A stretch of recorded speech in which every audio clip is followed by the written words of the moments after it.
Hello students, आज हम Hindi first में चैप्टर 8 की रीडिंग करेंगे जिसका नाम है जिसके हम मामा हैं। ये बहुत ही अच्छी और इंटरेस्टिंग स्टोरी है, तो इसकी रीडिंग करना स्टार्ट करते हैं। चलिए। एक सज्जन वाराणसी पहुँचे।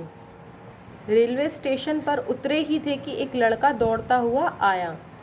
ठीक है, आप जैसे जैसे स्टोरी चलते जाए वैसे वैसे इमेजिनेशंस में सोचते जाइएगा कि कैसे कैसे हुआ होगा। एक सज्जन वाराणसी पहुँचे। स्टेशन पर उतरते ही एक लड़का दौड़ता हुआ आया। मामा जी, लड़के ने लपक कर चरण छुए। वह पहचाने नहीं और बोले, तुम कौन? मैं मुन्ना। आप पहचाने नहीं मुझे? मुन्ना? वह सोचने लगे, हाँ मुन्ना, भूल गए आप मामा जी। खैर कोई बात नहीं, इतने साल भी तो हो गए। तुम यहाँ कैसे? ये बात चल रही है उस सज्जन व्यक्ति और उस लड़के की जिसका नाम है मुन्ना।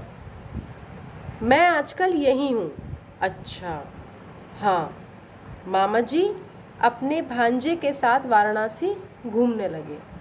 चलो कोई साथ तो मिला। कभी इस मंदिर कभी उस मंदिर, फिर पहुँचे गंगा घाट। सोचा नहा लें।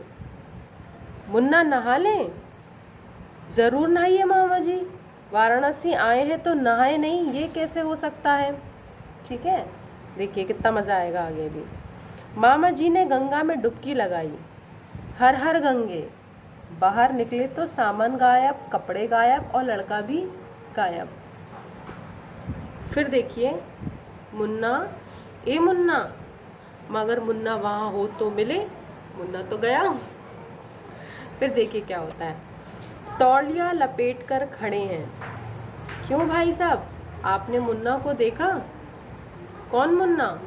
वही जिसके हम मामा हैं। मैं समझा नहीं। अरे हम जिसके मामा हैं वो मुन्ना। देखिए, यहाँ तक तो आपने समझ लिया कि एक व्यक्ति स्टेशन पर उतरता है, एक अनजान व्यक्ति उसके पास आता है और उससे कहता है कि मैं आपका भांजा हूँ और आप मेरे मामा हैं। उसके साथ बिना जान पहचान किए, बिना कुछ सोचे समझे मामा जी पूरे वाराणसी को घूम लेते हैं और ये भी नहीं सोचते कि उनका तो कोई भांजा था ही नहीं। और जब वो गंगा जी में नहाने गए तो वो लड़का क्या किया, उस लड़के ने पूरा सामान लेकर फरार हो गया। वह तौलिया लपेटे यहाँ से वहाँ दौड़ते रहे, मुन्ना नहीं मिला। भारतीय नागरिक और भारतीय वोटर के नाते हमारी भी यही स्थिति है मित्रों। चुनाव में मौसम आता है तो हमारे चरणों में गिर जाते हैं। मुझे नहीं पहचाना? मैं इस चुनाव का उम्मीदवार होने वाला एमपी। मुझे नहीं पहचाना? आप प्रजातंत्र की गंगा में डुबकी लगाते हैं। बाहर निकलने पर आप देखते हैं कि वह शख्स जो आपके चरण छूता था आपका वोट लेकर गायब हो गया। पहले हम इतनी ही बात का मतलब समझते हैं कि जो आपने स्टोरी समझी सेम वैसे ही हमारे साथ भी होता है।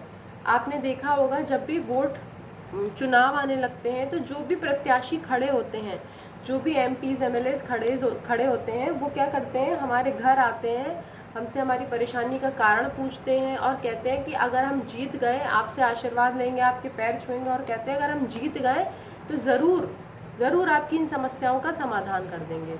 आपको घबराने की कोई दिक्कत नहीं है, लेकिन वोट आप हमें ही दें।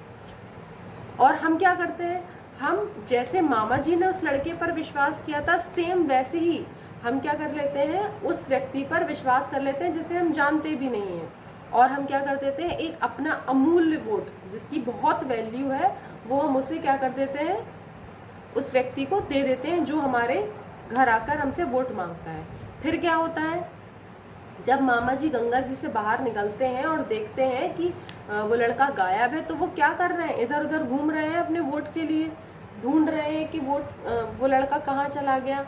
वैसे ही हम लोग क्या करते हैं, जब हम लोग ये देखते हैं, वैसे ही हम लोगों के साथ होता है। जब मामा जी को वो मामा जी उस बच्चे को ढूंढ रहे थे, उस लड़के को ढूंढ रहे थे, वो तो गायब हो चुका था। वैसे ही हमारे साथ होता है जब हम उस व्यक्ति को वोट देकर जिता देते हैं और जब हमें कोई परेशानी आती है और हम उस व्यक्ति के पास जाके ढूंढते हैं कि भाई जिस व्यक्ति को हमने वोट दिया था वो कहाँ चला गया, तो वो व्यक्ति गायब हो जाता है, वो हमें मिलता ही नहीं है, वो हमारी परेशानी सुनने के लिए हमारे पास नहीं होता। तो ये दोनों चीज़ों से सिमिलैरिटीज़ बताकर लेखक हमें ये समझाना चाहता है कि हमारी स्थिति भी वैसे ही है मामा जी की तरह, जो उस लड़के को ढूंढ रहे हैं। क्यों? क्योंकि उस लड़के पर मामा जी ने क्या किया था? विश्वास किया था। और वैसे ही हम जब चुनाव आने पर नेताओं पर विश्वास कर कर उन्हें वोट देते हैं तो वो क्या करते हैं? समय आने पर गायब हो जाते हैं। समस्याओं के घाट पर हम तौलिया लपेटे खड़े हैं, सबसे पूछ रहे हैं क्यों साहब वह कहीं नज़र आया आपको? अरे वही जिसके हम वोटर हैं, वही जिसके हम मामा हैं। दोनों बात में देखो सिमिलैरिटी है।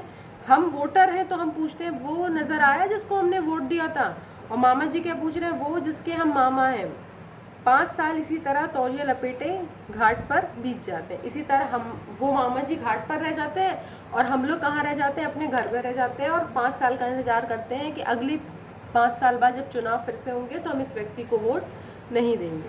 तो इस व्यंग्यात्मक कहानी से हमको क्या शिक्षा मिलती है? हमें ये शिक्षा मिलती है कि चुनाव प्रक्रिया के समय सोच समझकर सरकार का चुनाव करना चाहिए। किसी को भी वोट देने से हमारा ही नुकसान है कि जब हमें उसकी ज़रूरत पड़ेगी तो वो व्यक्ति हमारे पास नहीं होगा। बहुत अच्छी और बहुत इंटरेस्टिंग स्टोरी थी जो लिखी है आपकी शरद जोशी जी ने। किसने लिखी है? शरद जोशी जी ने। तो आगे जब आप कभी भी वोट डालने के लिए 18 के हो जाएं तो आप इस चैप्टर को याद करना और ध्यान करना कि एक मामा जी वो थे, अब हम दोबारा कोई मामा जी ना बने। ओके।